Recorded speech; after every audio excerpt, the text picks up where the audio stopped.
Estamos iniciando mais um programa dessa série Chegou a Hora. Muitas pessoas pensam assim, vamos chegar logo ao final dessa linha do tempo que você tem colocado.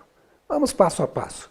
Vamos estudando a Palavra de Deus, a Bíblia Sagrada, vamos estudando o Espírito de Profecia, os livros de Ellen White, vamos vendo a história, observando os acontecimentos e vamos chegando à conclusão de que estamos vivendo muito próximo da segunda vinda de Jesus.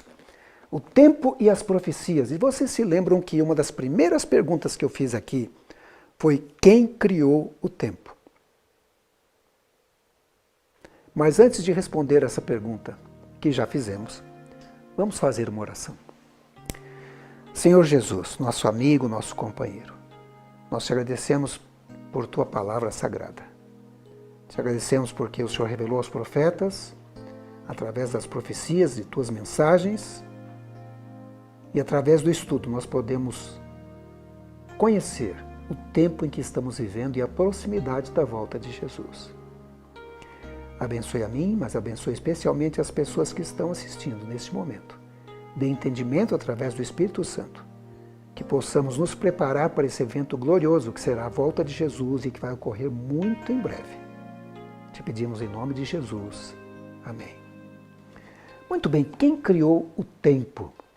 Existe um vídeo na internet e esse vídeo tem como título A Criação, a Terra é Testemunha. É um vídeo muito bonito. Compensa assistir inteiro. Eu vou pôr um trechinho aqui, mas assista inteiro. Eu vou colocar o link aqui embaixo, você vai poder procurar e assistir.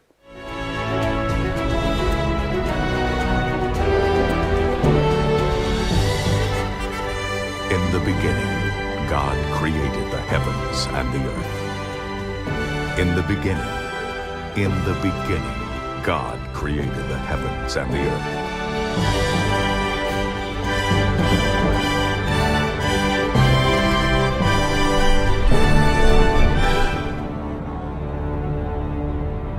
Now the earth was formless and empty. Darkness was over the surface of the deep.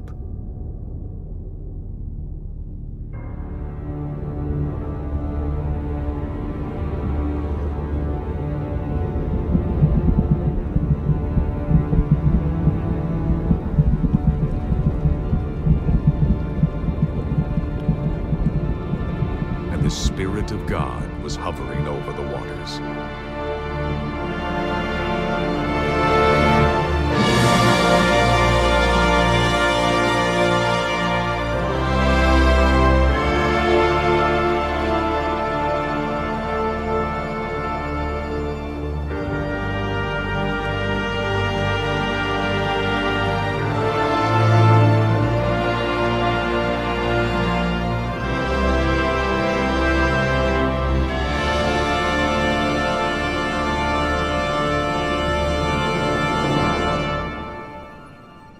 And God said, "Let there be light."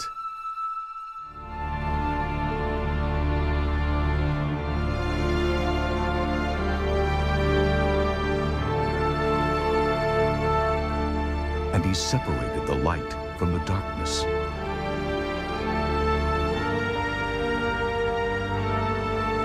God called the light day, and the darkness he called night.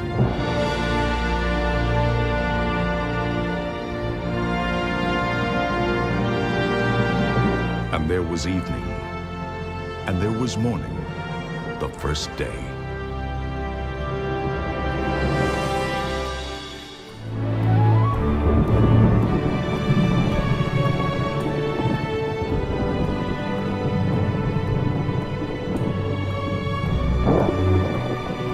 And there was evening,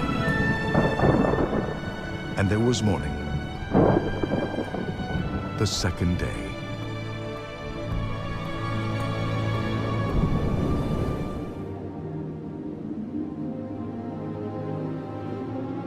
And there was evening, and there was morning, the third day.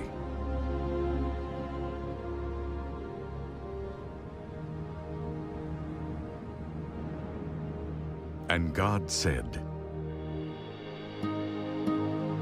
Let there be lights in the expanse of the sky to separate the day from the night.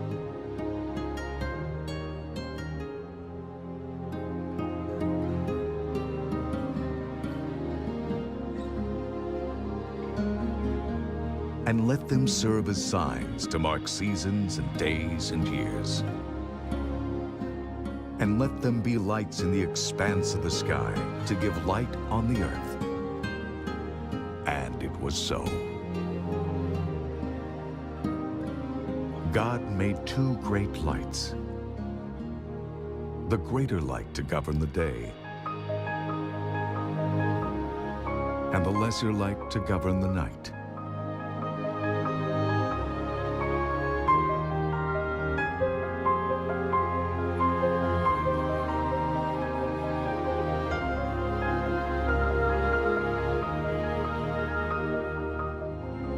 He also made the stars. God set them in the expanse of the sky to give light on the earth, to govern the day and the night, and to separate light from darkness.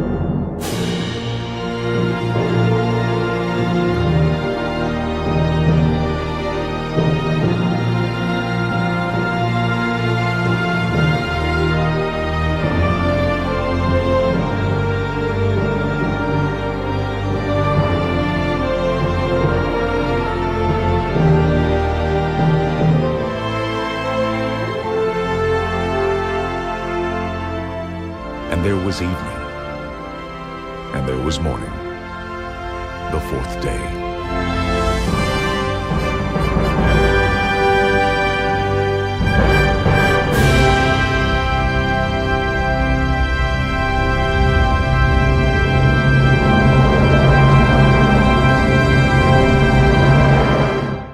Perceberam quem criou o tempo?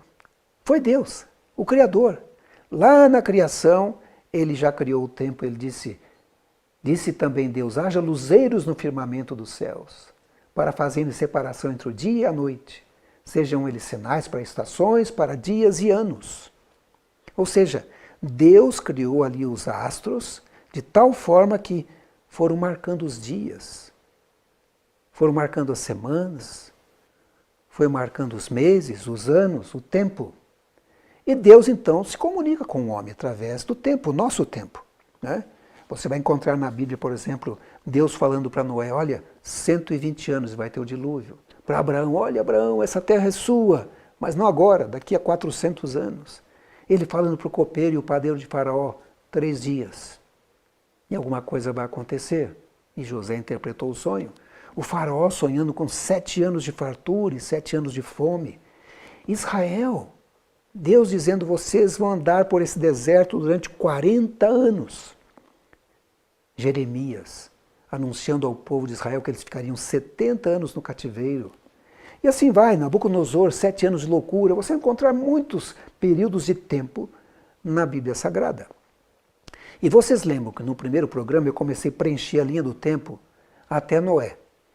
E é interessante como a Bíblia, já no seu início, traz as genealogias com datas, onde você consegue concluir que o dilúvio aconteceu 1656 anos depois da criação. Existe um propósito de Deus em colocar esse tempo, em colocar essas datas, em anunciar o tempo para cada coisa, né? Agora eu devo dizer, e já disse para vocês em outros vídeos, que o tempo de Deus é diferente do nosso. No livro de Pedro, no capítulo 3, verso 8, 2 Pedro 3, verso 8, diz assim, mas vós, amados, não ignoreis uma coisa, que um dia para o Senhor é como 1000 anos, e 1000 anos como um dia. Ou seja, Deus é eterno, mas existe alguma coisa aqui. E quando a gente olha essa linha do tempo, a pergunta que vem na nossa mente é, em que tempo estamos vivendo? Eu sei, estamos vivendo em 2021, quando estou gravando esse vídeo, mas quanto tempo já vivemos nessa terra? Quanto tempo falta para a volta de Jesus? São perguntas que vêm na mente da gente. Eu estou colocando aí, preenchendo essa linha do tempo. E Ellen White, ela diz assim, no livro Eventos Finais, ergam os vigias agora a voz e deem a mensagem que é verdade presente para esse tempo. Olhe, verdade presente para esse tempo. mostremos ao povo onde nos encontramos na história profética. Essa é a verdade presente que ela coloca aqui. Vamos olhar aonde a gente está vivendo nessa linha do tempo, na história profética. E vocês sabem que eu já li para vocês aqui, que ela diz no Grande Conflito, na página 370, daquele dia e hora ninguém sabe, nem os anjos do céu, nem o Filho, mas unicamente meu Pai. Isso está em Mateus 24, 36. Conquanto ninguém saiba o dia ou a hora de sua vinda, somos instruídos quanto à sua proximidade, e isto nos é exigido saber. Demais, é-nos ensinado que desatender a advertência ou recusar saber a proximidade do advento do Salvador, ser-nos-á tão fatal como foi aos que viveram nos dias de Noé, não saber quando viria o dilúvio. Veja, isso nos é exigido saber. E pode ser fatal se você não souber. Claro que existem coisas que a gente não tem como saber. Não foram reveladas. É por isso que Deus diz em Deuteronômio 29, verso 29, as coisas encobertas pertencem ao Senhor, ao nosso Deus, mas as reveladas pertencem a nós e aos nossos filhos para sempre, para que sigamos todas as palavras desta lei. Então, vamos estudar as reveladas, né? Vamos estudar as reveladas, porque pertencem a nós. Então vamos iniciar o nosso estudo de hoje, o Chegou a Hora, parte 5. Tá? Bom, o que vamos ver nesse estudo de hoje? Nós vamos ver a linha do tempo no Apocalipse. Sim, o Apocalipse tem uma linha do tempo também. E é importante a gente considerar alguns pontos dentro dessa linha do tempo do livro do Apocalipse. Vamos ler primeiramente o livro do Apocalipse, no capítulo 1, e vamos ler os primeiros versos do capítulo 1. Diz assim: revelação de Jesus Cristo, que Deus lhe deu para mostrar aos seus servos o que em breve há de acontecer. Ele enviou o seu anjo para torná-la conhecida ao seu servo João, que dá testemunho de tudo o que viu, isto é, a palavra de Deus e o testemunho de Jesus Cristo. Feliz aquele que lê as palavras dessa profecia. E felizes aqueles que ouvem e guardam o que nela está escrito, porque o tempo está próximo. Perceberam que o Apocalipse é a revelação de Jesus Cristo? Se você quiser conhecer Jesus Cristo, estude o livro do Apocalipse. Também diz aqui que o livro do Apocalipse foi dado pelo próprio Deus. O que mais que diz aqui? Diz que o Apocalipse revela o futuro.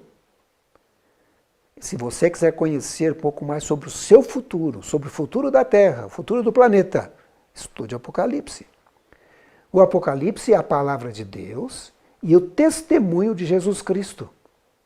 E diz mais, existe uma bênção especial para todos que leem ou ouvem. Se você está ouvindo, você está tendo uma bênção especial. Quando você abre a Bíblia Sagrada e lê, você está tendo uma bênção especial. O que mais que diz? O Apocalipse revela que o fim está próximo. Interessante.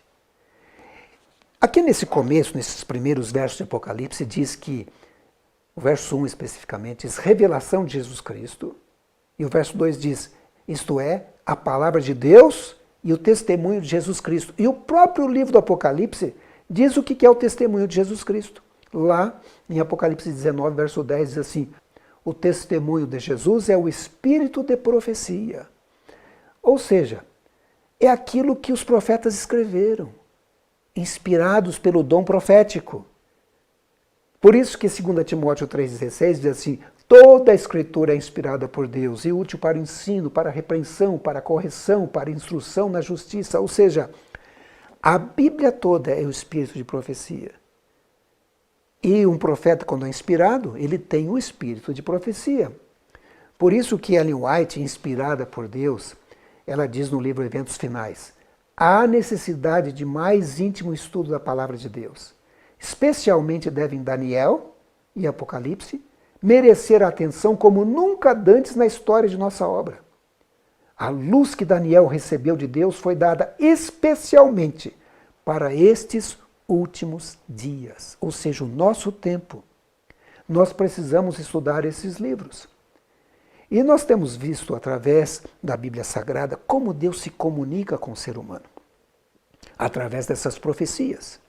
O livro de Isaías, no capítulo 46, versos 9 e 10, diz assim: lembrem-se das coisas passadas, das coisas muito antigas. Eu sou Deus e não há nenhum outro, eu sou Deus e não há nenhum como eu. Desde o início faço conhecido o fim. Olha a nossa linha do tempo aí. Desde os tempos remotos o que ainda virá. Digo, meu propósito ficará de pé e farei tudo o que me agrada. Isso é Deus informando, né? E Pedro diz que a gente deve prestar atenção na profecia. Em 2 Pedro capítulo 1, 19, ele diz: assim temos ainda mais firme a palavra dos profetas, e vocês farão bem se a ela prestarem atenção, como a uma candeia que brilha em lugar escuro, até que o dia clareia, e a estrela da alva nasce em seus corações. Ou seja, quando você começa a estudar a Bíblia Sagrada, no começo você entende pouco, depois quando você continua estudando vai entendendo mais, e a luz vai brilhando, e você vai tendo mais revelação, e vai conhecendo mais. E vocês sabem, Deus sempre avisa o que vai fazer. Em Amós 3, verso 7, nós temos lido a cada programa aqui, diz: certamente o Senhor Deus não fará coisa alguma sem primeiro revelar o seu segredo aos seus servos, os profetas. Ele revela. E quando Deus avisa, sempre se cumpre. Você pode ter certeza disso. O livro Eventos Finais, escrito por Ellen White, também fala a respeito do Apocalipse. Diz assim: o último dos escritos do Novo Testamento está cheio de verdades cuja compreensão nos é necessária. Ou seja, a gente precisa compreender o livro do Apocalipse. E ela continua dizendo: as predições do livro do Apocalipse, que ainda não se cumpriram, logo se cumprirão. Essa profecia deve ser agora estudada com diligência pelo povo de Deus e compreendida claramente. Ela não encobre a verdade, nos previne com clareza, contando-nos o que haverá no futuro. Ou seja, o livro do Apocalipse revela o futuro para a gente. E estudando o livro do Apocalipse, você vai compreender o futuro. Eu disse para vocês que o Apocalipse é a revelação de Jesus Cristo, não é? É isso que aparece, por exemplo, no Apocalipse 1, verso 1. E a gente vai olhando verso por verso nesse capítulo 1, como Jesus está presente em quase todos os versos.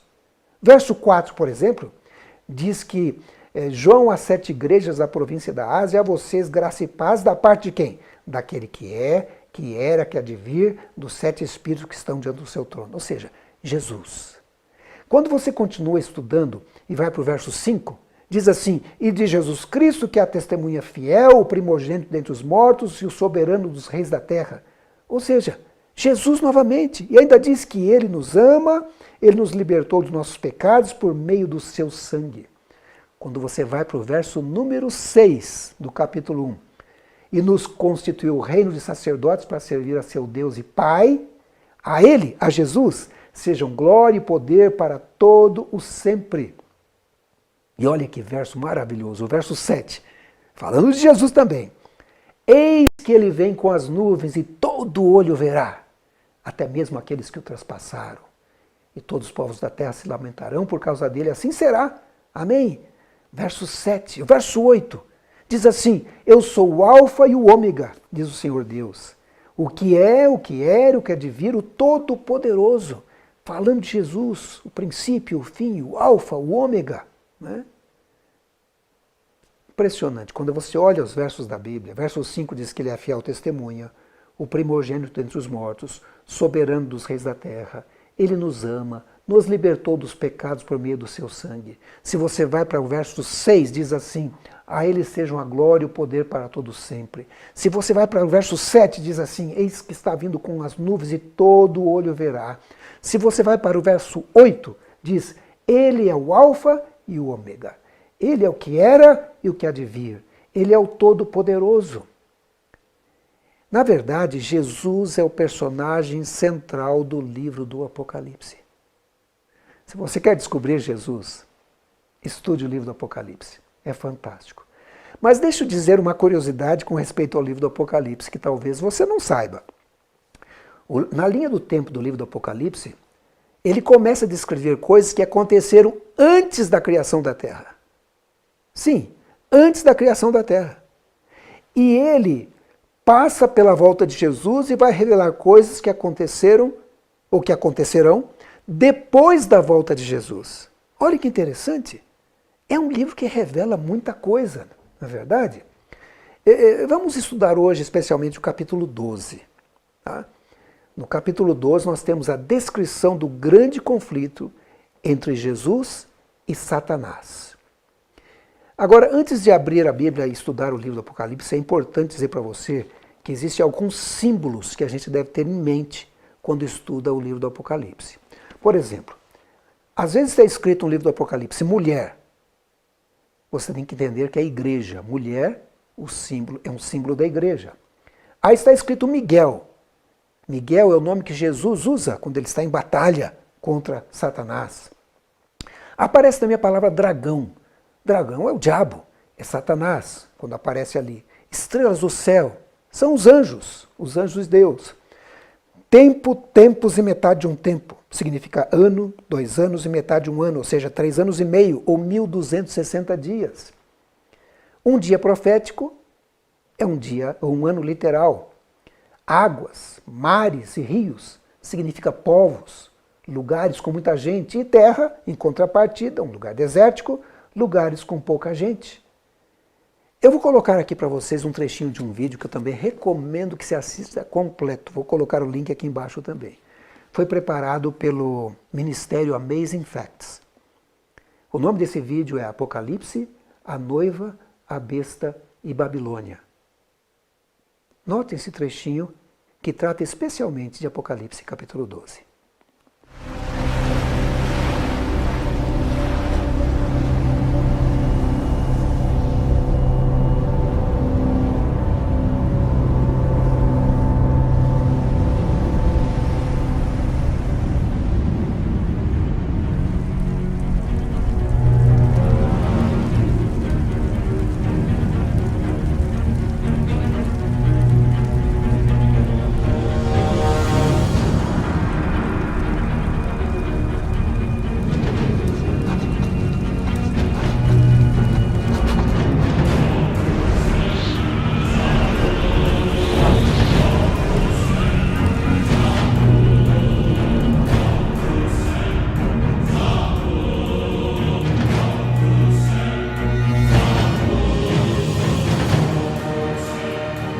Now a great sign appeared in heaven, a woman clothed with the sun, with the moon under her feet, and on her head a garland of 12 stars.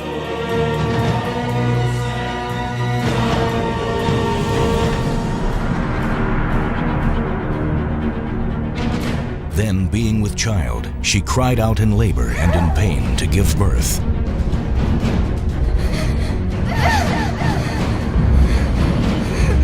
And another sign appeared in heaven. Behold, a great fiery red dragon. And the dragon stood before the woman who was ready to give birth, to devour her child as soon as it was born.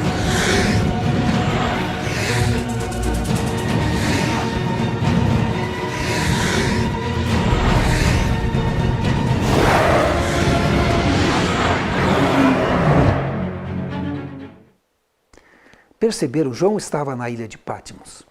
E agora ele tem essa visão fantástica, em que ele vê essa mulher, que ele vê esse dragão.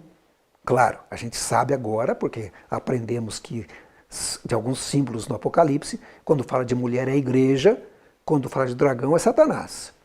Então Apocalipse 12, verso 3 diz assim: um enorme dragão vermelho com 7 cabeças e 10 chifres, tendo sobre a cabeça 7 coroas. Eu não vou entrar em todos os detalhes, mas continua dizendo, em Apocalipse 12, 9, quem é esse dragão. Diz assim: o grande dragão foi lançado fora. Olhe quem é ele. Ele é a antiga serpente chamado Diabo ou Satanás, que engana todo mundo. Ele e seus anjos foram lançados à terra. Sabe, o Apocalipse menciona Satanás como a antiga serpente, aquela que enganou Eva no paraíso, no Éden.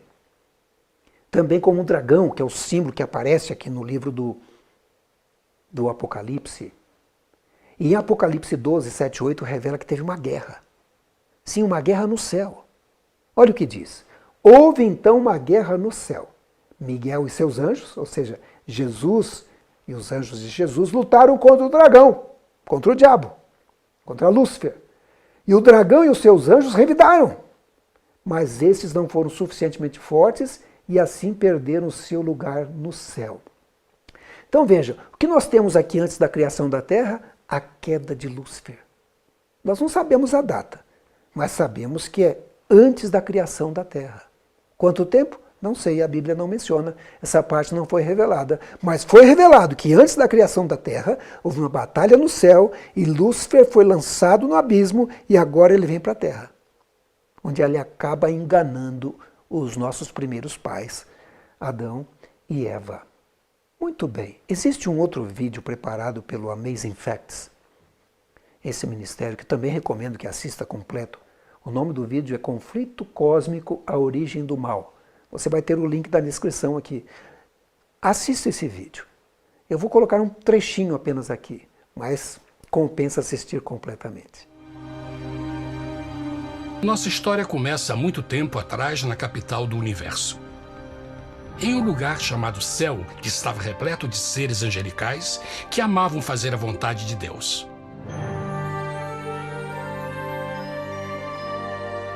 Sob o justo e amoroso governo do Criador, todo o céu desfrutava uma existência de felicidade e perfeita paz. O príncipe supremo do paraíso e comandante dos anjos era o poderoso e amoroso Filho de Deus, mais conhecido com o nome que adotou quando veio à Terra, Jesus. Ele tinha o mesmo propósito e pensamento com Deus, o Pai. O céu, sob o comando compassivo do Pai, Filho e Espírito Santo, provou ser um maravilhoso lugar de paz e alegria. Para realizar as ordens de Deus, a Trindade estava rodeada de um oceano virtual de inumeráveis espíritos ministradores chamados serafins e querubins, mais conhecidos como anjos.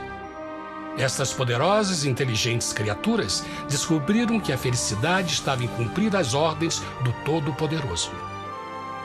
Mas Deus criou um extraordinário anjo para atuar como líder de toda a multidão celestial. A Bíblia nos diz que seu nome era Lúcifer, que significa portador da luz. Esse querubim foi o maior ser criado por Deus e assumia a posição mais próxima do trono de Deus, estando diretamente sob a autoridade de Jesus. A tarefa de Lúcifer era difundir a luz e o conhecimento da vontade de Deus a todos os outros anjos. Lúcifer foi o mais esplêndido ser criado por Deus. Era extremamente bonito e dotado de enormes poderes de liderança e organização. Entre os anjos, ele foi muito admirado, respeitado e amado como amigo. Lúcifer, aos poucos, começou a cobiçar o poder de Deus, mas não sua personalidade. Ao pensar em suas próprias habilidades e belezas extraordinárias, os perversos tentáculos do orgulho e vaidade congelaram sua mente. Este ressentimento e inveja fizeram com que ele violasse a lei sagrada de Deus e se rebelasse contra seu governo. Quando Lúcifer e seus seguidores revelaram abertamente sua rebelião, o Senhor soube que não haveria paz se permitisse que eles ficassem no céu. Deveria impor um limite, entrar em ação e enfrentar os rebeldes. Mas Lúcifer e seus seguidores nunca sairiam por vontade própria ou pacificamente. O passo seguinte foi a guerra. E houve batalha no céu. Miguel e os seus anjos batalhavam contra o dragão. E batalhavam o dragão e os seus anjos. Mas não prevaleceram, nem mais o seu lugar se achou nos céus. E foi precipitado o grande dragão, a antiga serpente, chamada o Diabo e Satanás, que engana todo mundo. Ele foi precipitado na terra, e os seus anjos foram lançados com ele. A Bíblia não revela exatamente que tipo de armas foram usadas durante este conflito cósmico. Mas esta guerra foi como nenhuma guerra que os olhos mortais já viram. Apocalipse 12:4 nos diz que finalmente Lúcifer e 1/3 dos anjos de Deus foram expulsos do paraíso.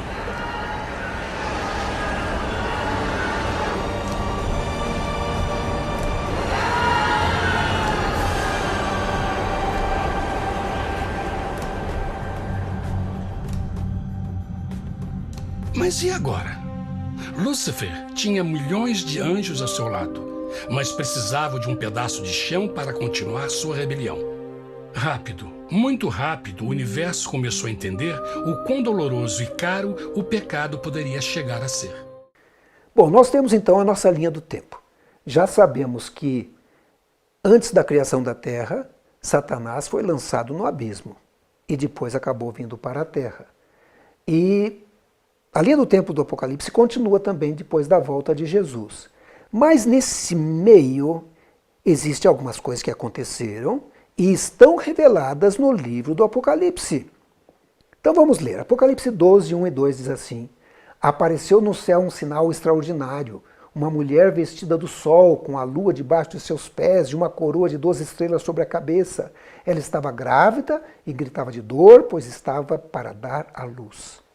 Ou seja, a igreja de Deus, essa igreja pura, ela está assim, vestida de branco, vestida do sol, fala a respeito da coroa de 12 estrelas, que simbolizando os 12 apóstolos, que foram o início ali da igreja cristã no nosso planeta.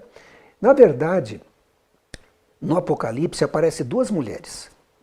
Uma é essa mulher pura, que representa a igreja pura de Deus. E a outra é uma prostituta.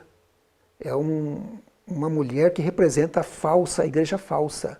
A igreja que se desviou. A igreja que muda os mandamentos de Deus.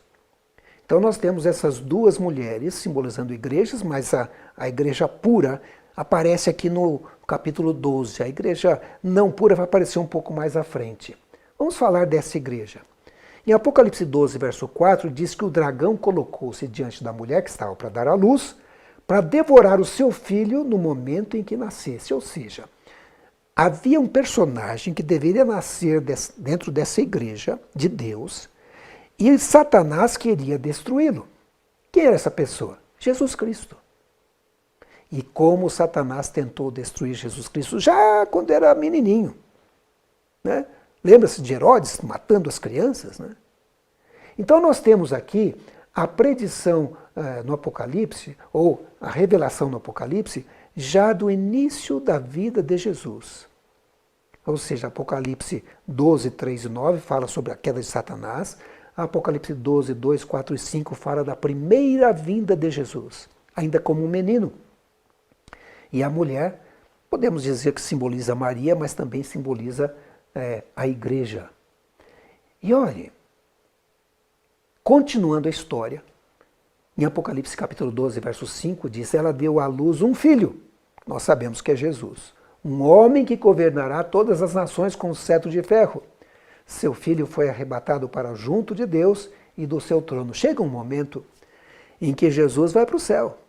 Depois da sua morte, ele ressuscita, fica algum tempo com os discípulos e depois ali do Monte das Oliveiras ele ascende ao céu. E onde está até hoje? E de onde ele vai voltar para buscar a sua igreja fiel e verdadeira. Não é verdade? Então nós temos aqui mais um ponto para colocar na nossa linha do tempo do Apocalipse. Em Apocalipse 12, verso 5, quando Jesus sobe para o céu.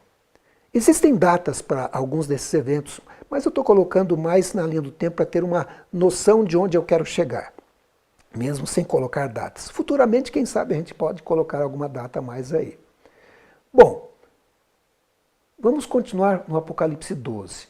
Uma revisão rápida. Na Terra, o dragão, Satanás, tenta destruir a Jesus. Jesus é levado para o céu como vencedor após a sua ressurreição.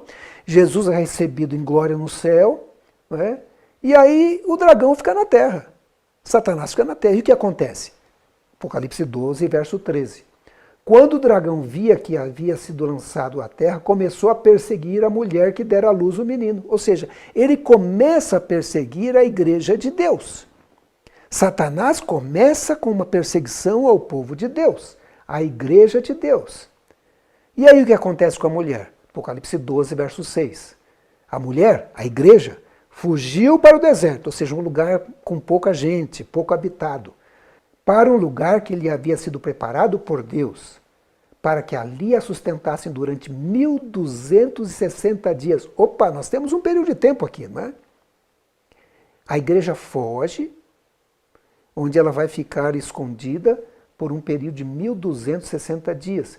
E Apocalipse 12, 14 repete isso novamente.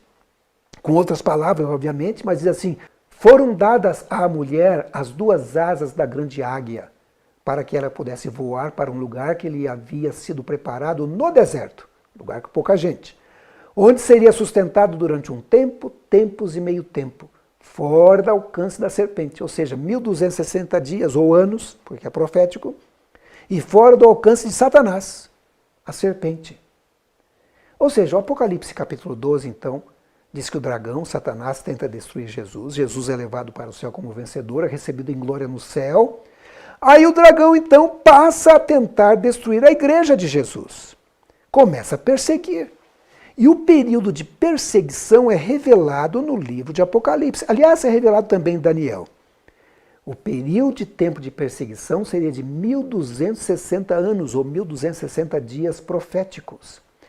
Na verdade, esses períodos aparecem na Bíblia, e especialmente eu quero destacar 3 lugares. Daniel 7, verso 25, ali diz: os santos serão entregues nas mãos dele por um tempo, tempos e meio tempo, ou seja, 1260 dias, 1 ano, 2 anos e metade de 1 ano, 3 anos e meio. Depois nós vemos em Apocalipse 12, verso 6, onde diz: a mulher fugiu para o deserto para que ali a sustentasse durante 1260 dias, é o mesmo período de tempo e o mesmo evento. Depois temos Apocalipse 12, verso 14, onde diz: foram dadas à mulher as duas asas da grande águia, para que ela pudesse voar para um lugar que lhe havia sido preparado no deserto, onde seria sustentado durante um tempo, tempos e meio tempo, fora do alcance da serpente. Ou seja, esse período de tempo aconteceu. Houve 1260 dias ou anos de perseguição. E a gente consegue localizar na história o período que isso aconteceu. No ano 538 d.C., o bispo de Roma assumiu o lugar de líder principal da igreja cristã medieval, Igreja Católica Apostólica Romana. No ano 538, o bispo de Roma se torna o Papa, o cabeça das igrejas. E aí começa essa contagem de tempo de 1260 anos. Houve um período difícil, viu? Para a igreja de Deus. Houve perseguições, tem o período da Inquisição que foi terrível. Quantas pessoas foram perseguidas por causa da sua convicção religiosa, por causa da guarda do sábado. E esse período de 1260 anos deveria terminar, então, em 1798. E a profecia é exata, porque em 1798 o Papa é preso pelo general Berthier das forças de Napoleão, cumprindo assim a profecia.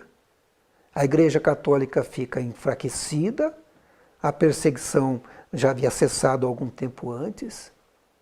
Aí vocês me dizem: não, mas a Igreja Católica voltou. Sim, voltou. Houve em 1929 um acordo que é conhecido como Tratado de Latrão, e a Igreja Católica retomou o seu poderio novamente, né?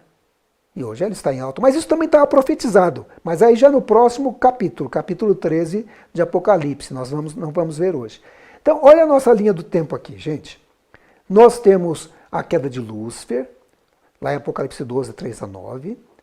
Aí tem aí ele perseguindo a mulher que está para dar à luz, Apocalipse 12, 1 e 2. E aí nasce o bebezinho, Jesus Cristo. E aí Jesus é levado para o céu, Apocalipse 12, 5. E aí, Apocalipse 12, 6 e 14, aparece esse período de tempo de 1260 anos, dentro da nossa linha do tempo. Veja como as coisas estão sendo preditas no livro do Apocalipse, para que você se situa aonde você está nessa linha profética do tempo. E eu tenho dito que a linha continua depois do Apocalipse, né? Uma coisa interessante, depois de 1798, o que o dragão fez? Apocalipse 12, 17. O dragão, Satanás, irou-se contra a mulher, contra a igreja, e saiu para guerrear contra o restante da sua descendência. Quem são eles? Os que obedecem aos mandamentos de Deus e se mantêm fiéis ao testemunho de Jesus, ou seja, ao espírito de profecia, à palavra de Deus, à Escritura Sagrada. Não a tradições, não ensinos de homens, mas da Bíblia Sagrada. E veja, foi isso que tem acontecido, não é verdade?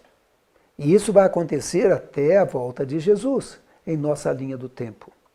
Mas o que acontece depois da volta de Jesus?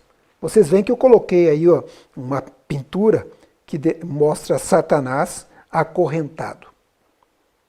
Isso é o que vai acontecer depois da volta de Jesus. É um período que é descrito no livro do Apocalipse como milênio. Um período de 1000 anos. Esse é o milênio descrito no Apocalipse. E o milênio, ele começa a contar quando Jesus volta à Terra, praticamente. Na volta de Jesus. E aí esse período de 1000 anos, à frente, depois da segunda vinda de Jesus. Veja o que diz aqui Apocalipse 20, verso 6. Vou ler alguns desses versos que mencionam o milênio.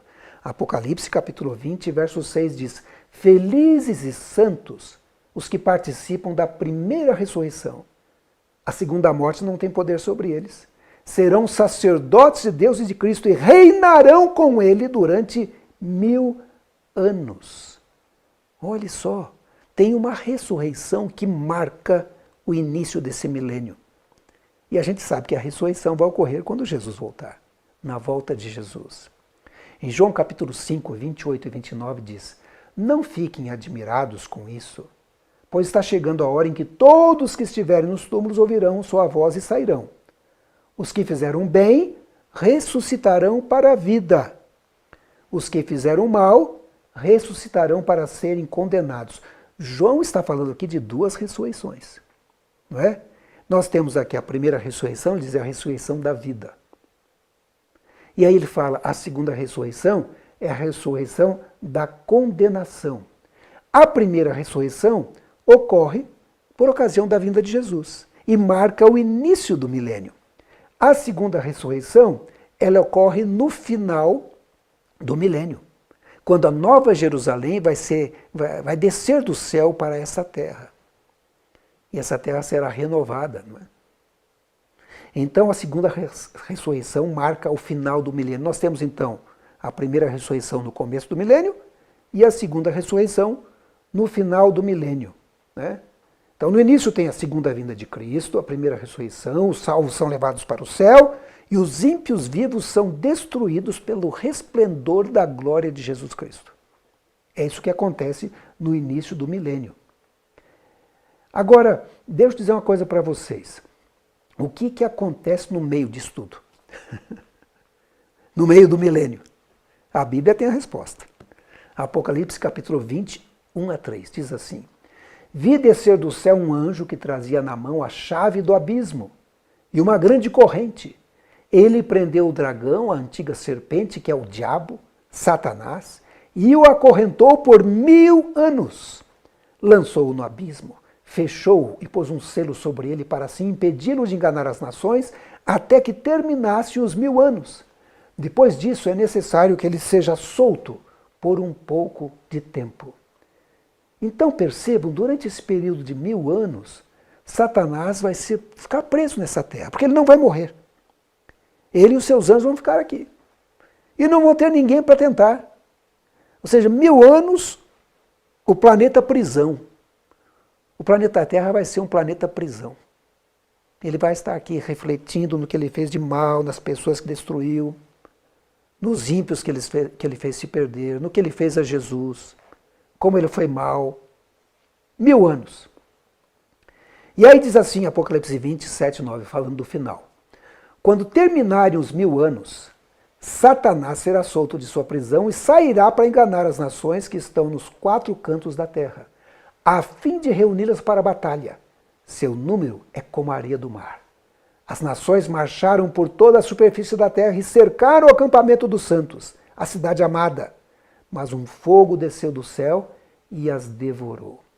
Então veja o que acontece no final dos 1000 anos. Existe uma segunda ressurreição. E nessa segunda ressurreição, não vou entrar aqui em detalhes, Satanás arregimenta esse povo, engana esse povo.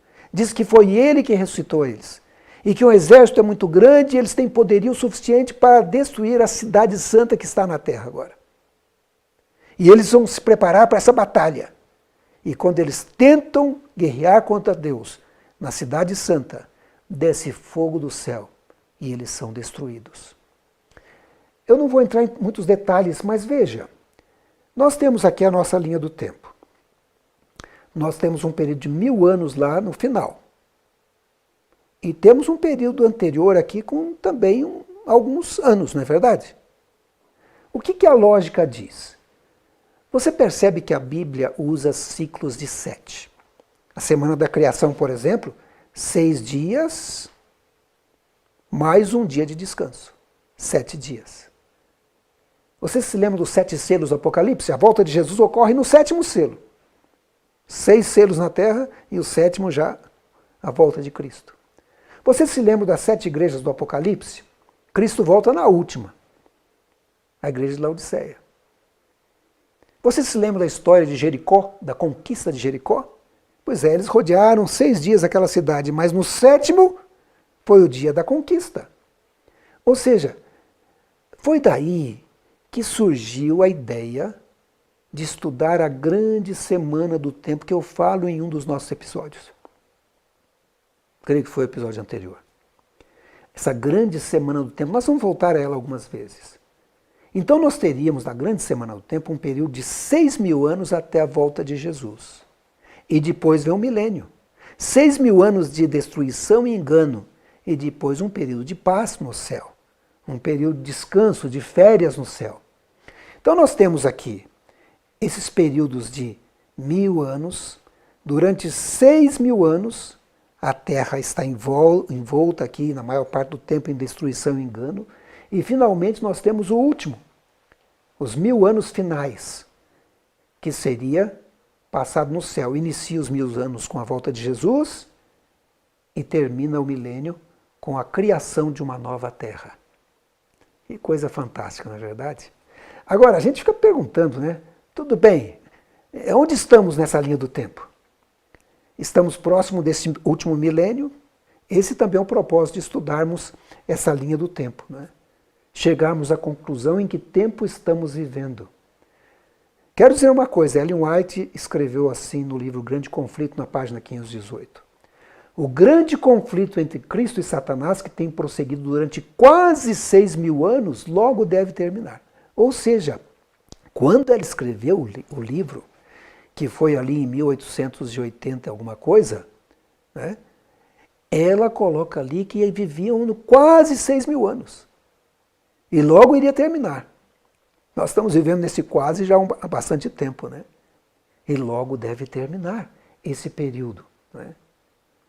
E aí, o que vai acontecer quando Jesus voltar? Gostaria de ler para vocês Apocalipse 21, 1-4. Diz assim: Então vi um novo céu e uma nova terra. Pois o primeiro céu e a primeira terra tinham passado, e o mar já não existia. Vi a cidade santa, a nova Jerusalém, que descia do céu da parte de Deus, preparada como uma noiva adornada para o seu marido. Ouvi uma forte voz que vinha do trono e dizia: Agora o tabernáculo de Deus está com os homens, com os quais ele viverá. Eles serão os seus povos. O próprio Deus estará com eles e será o seu Deus. Ele enxugará dos seus olhos toda lágrima. Não haverá mais morte, nem tristeza, nem choro, nem dor, pois a antiga ordem já passou. Que promessa maravilhosa, né? Quando isso vai acontecer? Em breve. Sim. Continua assistindo essa série que vocês vão perceber isso. Vamos estudar as coisas reveladas, né? Lembra-se que eu li no começo? As coisas reveladas pertencem a nós. Então vamos estudar as coisas reveladas. E também Ellen White diz que localizarmos na linha do tempo onde estamos é a verdade presente para esse tempo. Ela diz: ergam os vigias agora a voz e deem a mensagem que é verdade presente para esse tempo. Mostremos ao povo onde nos encontramos na história profética. E ela diz também: conquanto ninguém saiba o dia e a hora da sua vinda, somos instruídos quanto à sua proximidade e isso nos é exigido saber. E um texto que eu tenho lido aqui, sabe? Os que se colocam sob a direção de Deus, para ser por Ele guiados, compreenderão a constante corrente dos acontecimentos que Ele ordenou. Sabe, nós estamos vivendo nos últimos dias. Eu aconselho você a se preparar para esse evento. Muito em breve, Jesus estará voltando nas nuvens do céu. Os salvos ou aqueles que morreram crendo na mensagem da segunda vinda de Jesus vão ressuscitar. Essa é a primeira ressurreição, a ressurreição da vida. E aí vai iniciar o milênio, enquanto os salvos vão para o céu e vivem e reinam com Deus por 1000 anos. Satanás fica preso aqui. Né? Devemos nos preparar agora, enquanto é tempo. Vamos estudar as profecias. Se você não assistiu os vídeos anteriores, volte. Assiste o número 1, número 2, número 3, número 4. Esse é o 5º vídeo. Contém informações preciosas que vão fazer com que você se localize no tempo em que estamos vivendo. E não perca o próximo. Vamos continuar estudando esse assunto dos 6.000 anos e o milênio. Um assunto que aparece na Bíblia em forma simbólica, aparece nos escritos de Ellen White e aparece nos estudos de muitos estudiosos da Bíblia ao longo da história. Por isso, não perca o próximo programa. Mas antes de terminar, eu gostaria de fazer uma oração com vocês. Vamos orar. Senhor Jesus, nosso amigo, nosso companheiro, te agradecemos, Senhor, pelas verdades contidas na Palavra de Deus. Te agradecemos por essa grande semana do tempo que está quase acabando o 6º milênio. E vai se iniciar esse sábado de repouso no céu. 1000 anos no céu para o povo de Deus. Nos ajude a fazer parte deste povo que irá para o céu. Nos prepare a nossa vida. Nos dê a sabedoria do Espírito Santo para compreender o tempo em que estamos vivendo. Abençoe essas pessoas que estão assistindo o nosso programa. Dê-lhes o poder para vencer o mal e ficar ao lado de Jesus. Dê a eles sabedoria para escolher o lado do bem. E no dia da tua vinda, que está se aproximando de forma tão rápida, que possamos estar preparados e olharmos para o céu, para ver o rosto de Jesus, vindo em glória e majestade. Ele vai dizer: vinde benditos de meu Pai, possuí por herança aquilo que eu preparei para vocês. Que Deus nos abençoe, esteja conosco hoje e sempre. Amém. Caros amigos, terminamos esse programa, mas não perca o próximo. Próximo programa, nós vamos ver mais um pouco dessa história do 6º milênio, ou dos 6.000 anos, e como estamos vivendo no 6º milênio, como estamos vivendo nos últimos dias, e a volta de Jesus está muito próxima. Você é curioso? Eu também sou. Vamos continuar estudando. Até o nosso próximo encontro.